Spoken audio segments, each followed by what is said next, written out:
You are listening to Peak One Sports.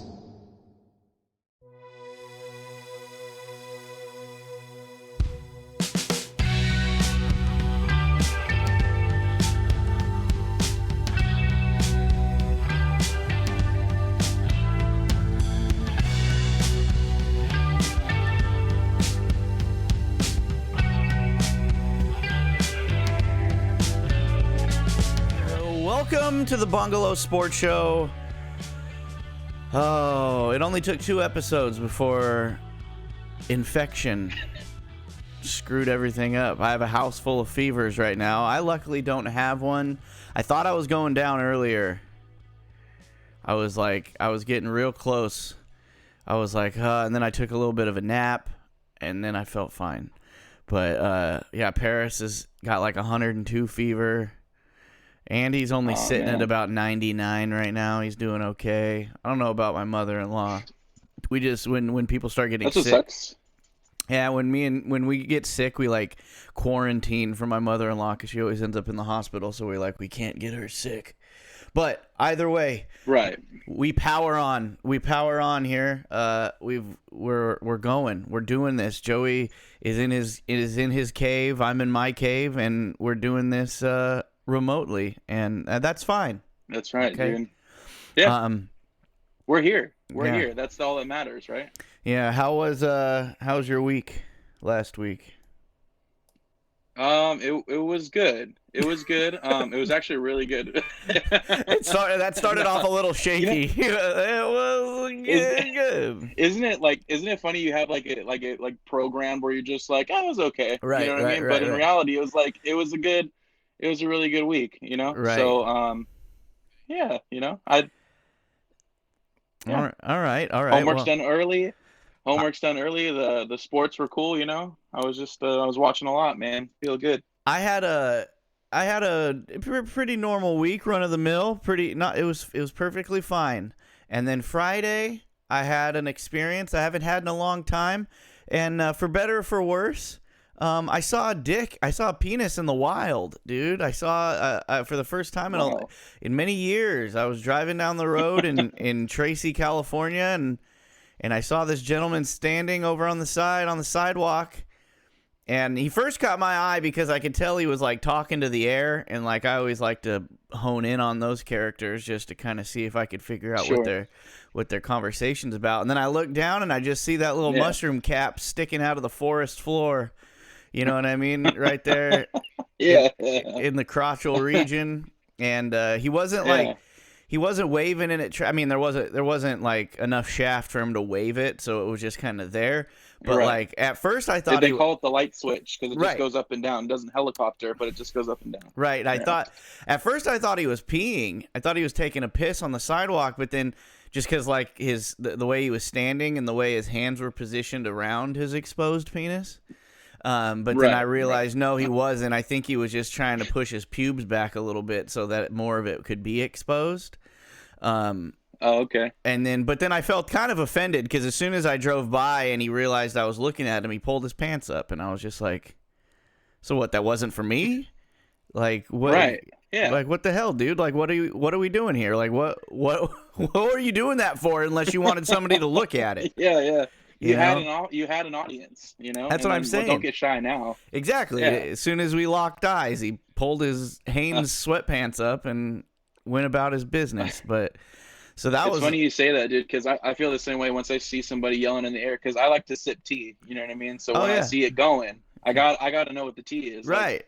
Like, what did that light post do to you? You know what I mean? I need to find out what happened. Yeah, I need to know if you're talking. Who are you talking to? Is it an imaginary friend? Is it the government? Is it aliens? Like, what do we? Yeah. So he's yelling at the robotic birds. You know. Right. That was the highlight of my week is seeing a cock in the wild. You think with like how many more homeless people there are now that are just kind of living out on the streets, they'd see more dicks than you used to.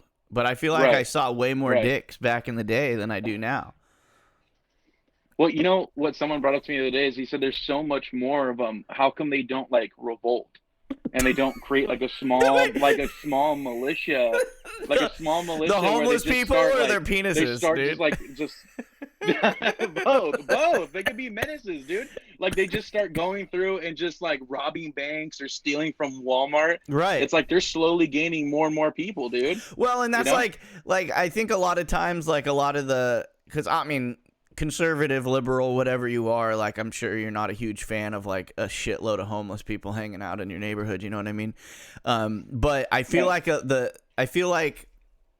Because you know how there's like that big thing now where like, especially in California, where they've like pretty much made shoplifting is like legal up to like $1,000 or whatever. You know what I mean? They don't even attempt to arrest people. So you're getting all these like big time like smash and grabs and just, you know, groups of people going in and grabbing a bunch of shit and running out. Oh yeah. But I feel like the two get conflated a lot when it's like people who are talking politics about the homeless people aren't really robbing anybody. Like, the ones that are robbing people are, I guess maybe you want to say gang-related, or just people who have put together a plan. Like, homeless people ain't got no plan most of the time. You know what I mean? No, believe it or not, shoplifting actually has, like, real rings of, like, it's like organized. Right, exactly. You know? That's what I'm saying. I mean, back when I was a security guard, you know what I mean? It's Okay. like, it was a real problem because we were right there in Tracy, right off the freeway. So, like, they would just come in from Richmond, you know, all those Bay Area towns that are less than desirable, and they just come through and just start smashing and grabbing, you know? Yeah. And it's actually organized. It's crazy. Right. And that's why I feel like right now when people are talking, there's so much homeless people and so much crime. And I'm like, dude, I feel like the homeless people aren't, the only crime that they're committing is just, you know, sleeping on the street and doing drugs. It's not maybe they go through your trash. It's not the violent crime. I mean, and I feel like it's getting conflated, but I feel like if you're right, like if they decided to like organize, we'd have a real fucking problem on our hands. You know what I mean? Like, yeah, you know, it's a huge problem, dude. They could run someone for local office. There'd be like enough of them. They could have like, this is the representative from the homeless coalition. You know what I mean? Like, no, they don't have all they have to do is set up one good PO box. You know what I mean? And then they're all set, dude. I like to think of them like, you know, like when you're watching Star Wars and like they have the Galactic Senate, you know what I mean? And they all have those floating little chairs. Like one of them is just a crazy ass homeless dude sitting in there. But all right. So yep, this episode brought to you by Betalytics. I got graphics up today. We're back in business with graphics. So as you can see on the screen, Betalytics, predictive data for a better edge. I've never actually said their actual slogan. Don't bet with your gut. Yeah, don't bet with your gut. Don't bet with your gut unless it's against the Cowboys. God damn it, we discussed that last week. Yeah, we don't need to talk about that anymore. I got something to talk about this week, dude. But yeah, go to Betalytics.com. Use promo code PEAK1, get 25% off, and you can check out all the info and shit they got there to help you make better, smarter bets. We got the PEAK1 Sports Network store, bonfire.com/store/peak1sports. You can go there and get all the merch we got. It worked out that we weren't in studio today. I was hoping to unveil our custom made Minnesota's PWHL shirts that I made for Joey and I, but they won't be delivered until tomorrow. So next week we will unveil the Minnesota's.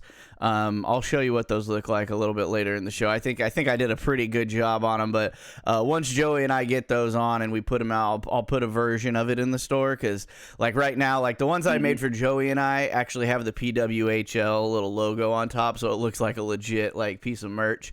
The ones we're gonna sell, official, unofficial. The ones we're gonna sell, I'll put I'll replace that with just like a tiny little Bungalow Sports Show logo or something, because I don't want to get sued. You know what I mean? So we won't actually put the PWHL on there, but go to bonfire.com/store/peak1sports and check out all the merch we got there. Shank It Golf, look cool on the links, on the greens. Love me some Shank It Golf. If your me look good in the virtual world, actually just look good in your living room while still hitting out of virtual sand, taking virtual mulligans. Go to shankitgolf.com, use promo code PEAK1, get 15% off your entire order. All right, before we get into football, it's a big football weekend.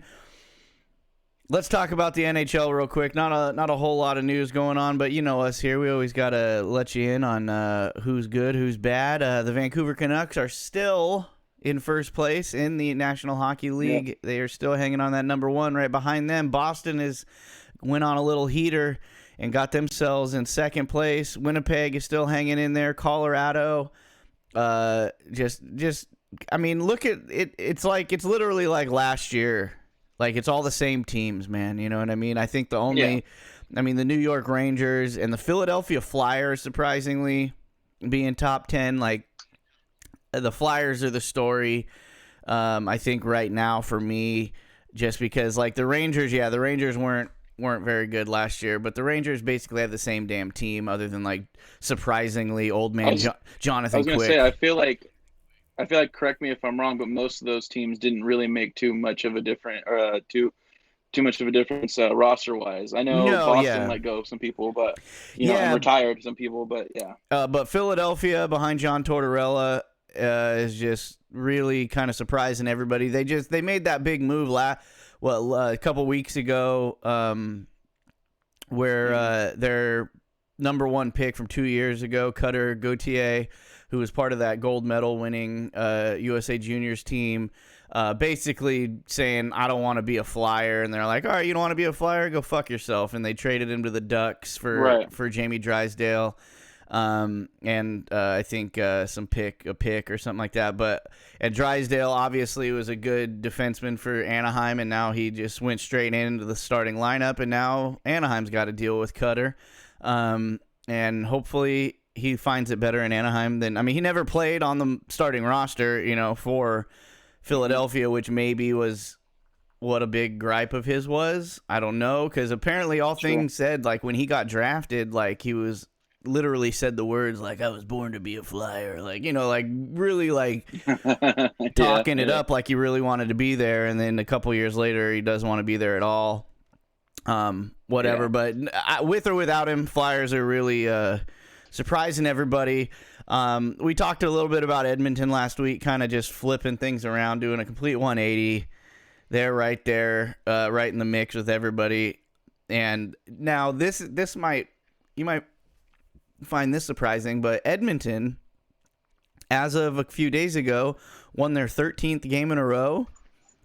And that is the longest Canadian hockey team win streak of all time. You don't say. I guess 13 games in the NHL, that's a lot of games to win in a row. You know what I mean? That's pretty, but I would have just thought. That's kind of an unlucky amount of games to win in a row, don't you think? Yeah, we'll see how it goes. I mean, the Sharks almost got to 13 losses in a row. Luckily, they pulled that. Is back. They pulled that 13th out, and that's what I was going to say. Is the Sharks still suck, but they beat the Duck last night, and the return of Captain Logan Couture, he got an assist in his first game back first game since April of last year, and happy to see him back. Happy that he got a point on the board. Sharks won 5-2 against the Ducks, which love to see it, dude. The Sharks have really solidified themselves at the bottom. They're 4 points behind Chicago. Sharks only. Did you see what he was out for? Yeah. It had a very interesting. Osthesis pubis or something like that. Yeah, osthesis pubis. Had some. Our boy's pubic bone, man. Yeah, that his pubes were hurting, dude. But although Anaheim is 5 points ahead of the Sharks in the standings, Sharks pulled out a win there. And, that's all we can expect. Every once in a while, we got to get a win, but we want to ride the bottom. We want to ride the bottom of the barrel, and that's fine. But we beat the Ducks, and I'm happy with that. Okay, we talked Jersey talk last week because we talked a lot about the PWHL jerseys and all that stuff, and been talking about jerseys. I think the best jerseys of all time have been unveiled. And this is the thing. Colleges are really getting in, like colleges who weren't hockey schools are now putting a lot of money into their hockey programs. And the Oregon freaking Ducks. Okay, I know you can't see this, Joey. I'm sorry for that. I wish you were here. But Sorry. I'll Looks amazing. No, here, I'm gonna bring it up on my phone. That's how good it is, and I'm gonna show it. I'm gonna show it to the camera for you. But they like Oregon. Why Oregon always have to be so good with their jerseys? And like whether it's football or anything else, like they just always kill it, and their colors are cool. And this goes to what we show you, like, it's not hard to make a good jersey. You know what I mean? It's not hard to make an all right jersey. So, like, I'm still angry with the PWHL. Let's see.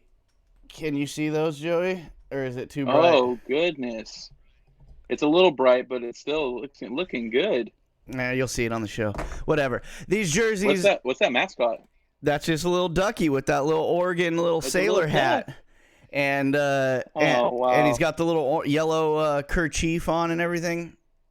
I'm just saying, it's not hard, people. The Ducks, they're not even a hockey school yet, all right? They're not even a hockey powerhouse, and they're going to come out with the best jerseys. Here is our Minnesota's hockey shirts, and these are the ones I designed, people. These are going to be up in They're so sick. Up in the store here come next week. I like it, dude. I like them. I think they should hire me to make their merch. They turned out fantastic. We'll have them in studio next week. We should throw together some designs for their jerseys. I was thinking that too, because there's so many sublimation companies now online where you can make you don't have to get like a whole team's worth to make an order. So like I can just order some one-offs for us again and make some Minnesota's actual jerseys. But see, and that's the biggest problem for me, is that I feel like I'm glued to that name now. You know what I mean? Well, so once they actually like come out with something, I'm gonna be so devastated. Well, that's what I was saying. Like what I say about like the Washington Commanders is like I wish it was just the Washington football game still, like, or football team still. Like I got used to the Washington football team, and then you change it to something lame, and like it was better. So you better hurry up and get some nicknames and some logos here, PWHL. Otherwise, we're sticking with the Minnesotas. Yeah. Otherwise, we're calling the shots. All right, let's get into football. We had a football weekend. The divisional rounds went down this weekend. I bet on Saturday. Against I bet I like so I bet I knew the Ravens were gonna win, but I thought the Packers might pull it out against the Niners, right? Like that one was really up in the air to me. I really didn't think the Texans could win, but because I was going to go for the Packers, I was like, I got to go Houston too. So I made a little parlay. Obviously, that was busted before the Niner-Packer game. And by that time, the UFC bets were underway, so I wasn't trying to waste any more of my money. It was a rough weekend this weekend. I had a little parlay this weekend too. So let's start with the Ravens-Texans game. Lamar Jackson is just Lamar freaking Jackson. He's the whole package, dude. The guy, is the whole package right now. Like, the thought that the Ravens weren't going to pay him this offseason and he might have been an Atlanta Falcon is just insane to me. When Deshaun Watson, the touch my pee-pee guy, gets $280 million guaranteed, they almost didn't pay Lamar Jackson. And it's just like, what the fuck, dude? Because if Deshaun Watson, he's on his way to get a two-time MVP. MVP, probably going to the Super Bowl. I mean, we had a game that just finished, and we'll talk about the matchups next week. But like if Deshaun Watson deserves $280 million, if Daniel Jones deserves whatever he got, $250 million, like if Derek Carr deserves $260 million or whatever he got, Lamar Jackson deserves $1 billion. If those guys I just named deserve $250 million, you know what I mean? Like, because Lamar, for sure. That is the guy that you pay. like, because he does it. He looks like a quarterback who deserves to make all the money in the world, you know. And as good as Patrick Mahomes and it has been, like, just dynamic wise, Lamar Jackson just looks like a guy where you're like, holy shit, like, because Patrick Mahomes, yeah, that guy is probably the best football player in all of football, but I don't know if you can even say that anymore after the year Lamar's had, because Lamar can throw the fucking ball, but he can run the fucking ball too, and Patrick Mahomes doesn't really run it. Like, Patrick Mahomes will scramble. And it's not short distance either. He's clearing like tens of yards, dude. He's clearing some shit. He's the star quarterback of their team, and he is the star running back of their team. You know what I mean? And it's like, it's crazy. Yeah. I love the Texan story. C.J. Stroud, Will Anderson, DeMeco Ryans, first time coaching, all that. Great story. Supposed to be a down year for them and just rebuilding, and they tore it up, and they did. Obviously C.J. Stroud. Did. I'm excited to see what they're going to do next year. They basically should have locked up offensive rookie of the year and defensive rookie of the year on that team. So. No, nothing to cry too much about there. And the Ravens pulled that one out 34-10, and they're moving on. Saturday night game, Packers-Niners. Like I said, I just had a little feeling that the Packers were going to pull that thing out. And good goddamn, if it didn't come down. They were doing it. Anders Carlson, the Packers kicker. And it was kind of jinxed by the announcers, because, like, right before his last field goal attempt, and I should say the 49ers won 24-21, so it was a field goal differential. He said Matt LaFleur, the Packers coach, because apparently Anders Carlson, their kicker, has missed more kicks than anybody in the league this season. And he just says, well, when he goes out there, I just pray. Right? And, like, the announcer literally said that 3.5 seconds before he fucking missed that field goal.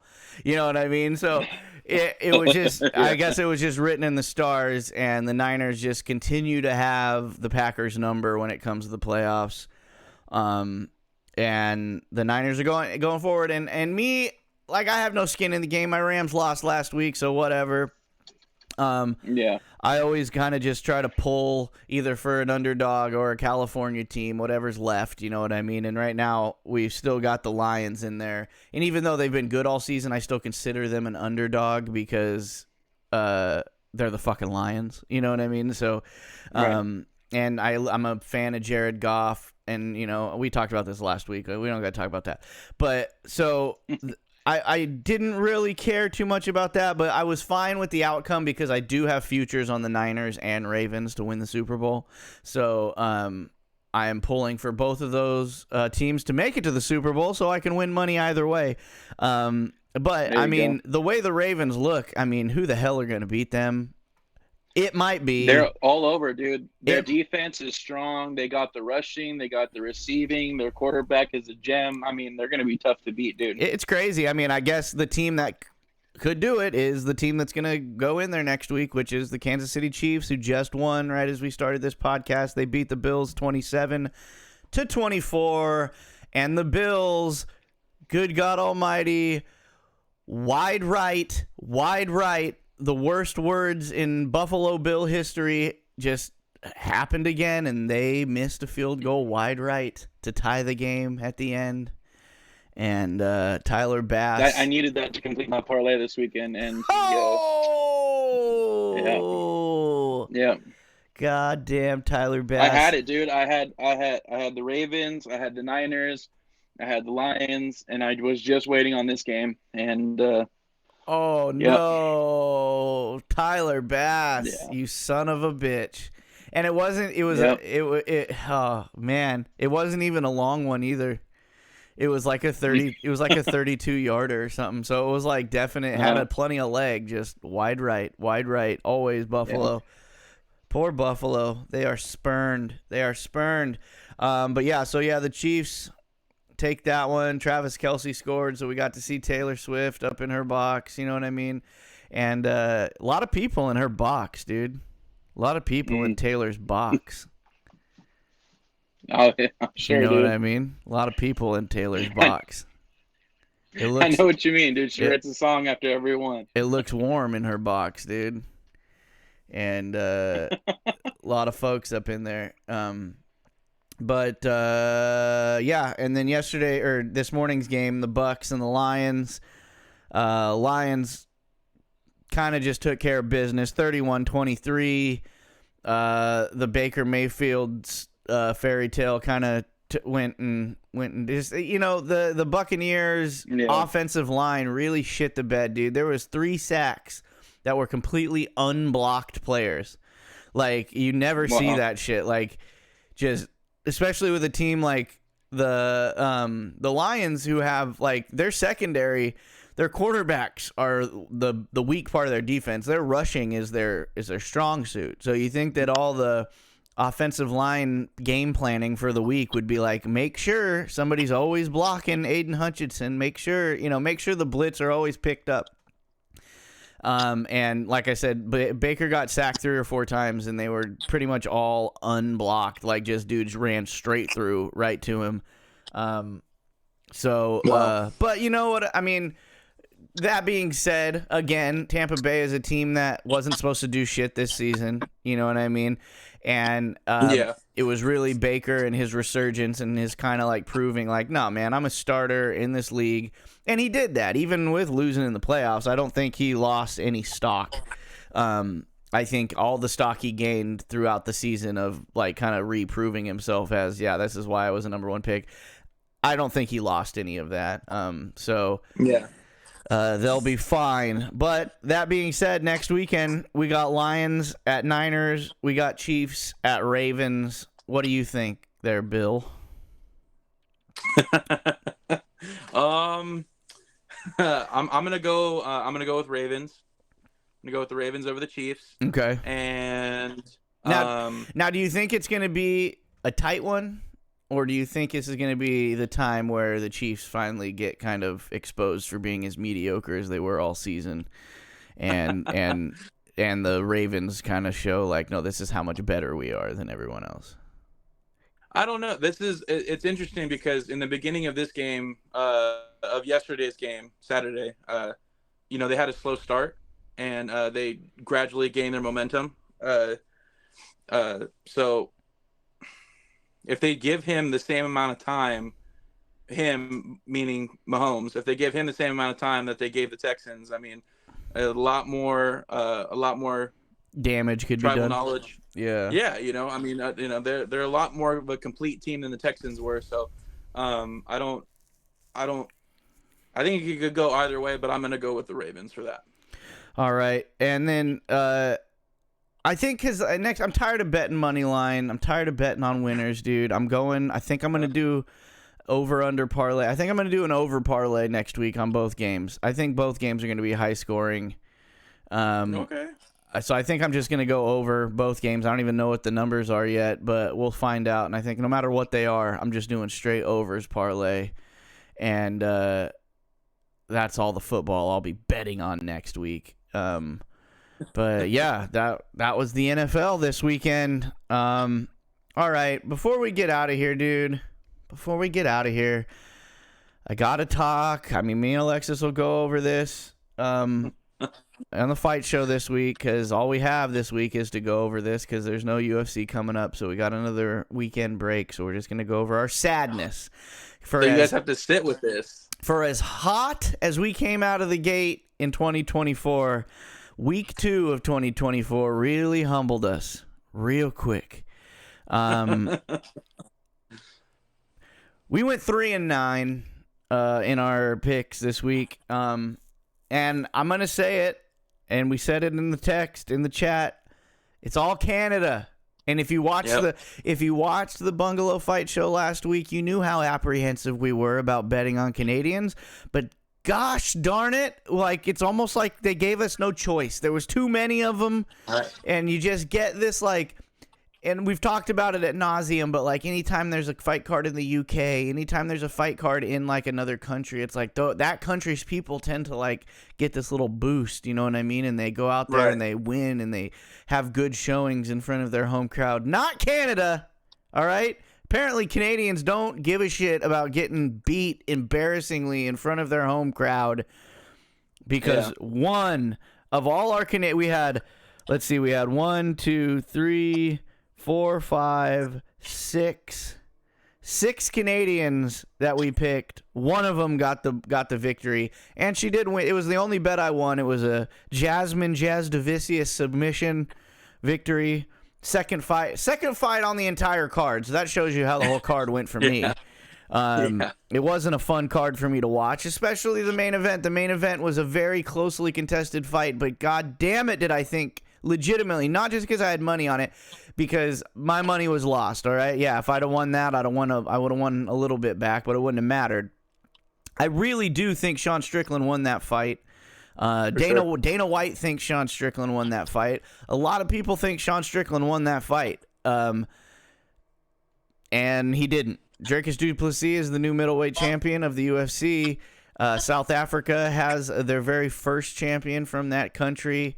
It sets up a cool storyline, hopefully, for UFC 300, and DDP and Israel Adesanya can fight each other because they have had a feud because, Dricus is basically... Who's the real African. That's right. He when he got to the UFC, he's like, I'm going to win this belt, and I'm going to be the first African champion because all your African champions don't live in Africa.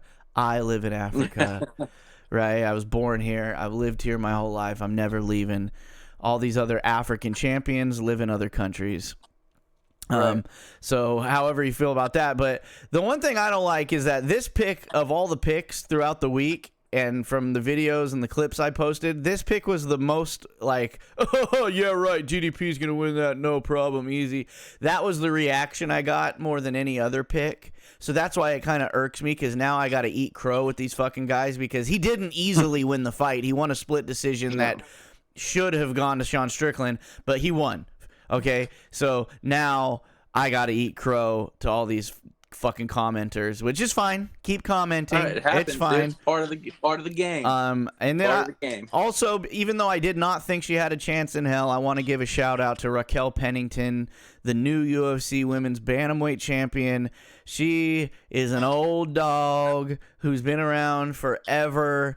She had a title shot against, unfortunately, against Amanda Nunes. I don't know. It feels like fucking 10 years ago. It was probably like maybe 5 or 6 years ago.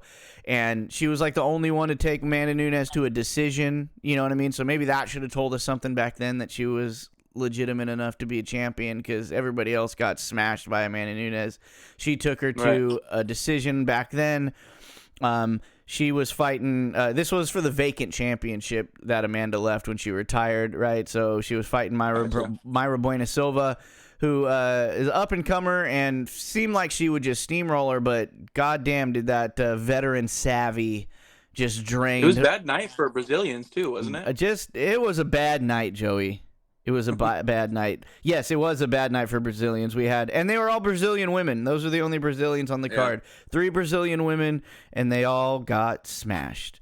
And it's always sad to see somebody who's like got that extreme background in jiu-jitsu just get steamrolled. Well, and but like I said, Raquel Pennington, she deserves it. All right, she's been there, done that, and she's like from an old vet. She was like on the first women's edition of the Ultimate Fighter reality show back in the day. Like, so, even though I lost money on it, I can't hate on it, but we lost a bunch. We lost a bunch this week, okay? We won a bunch last week.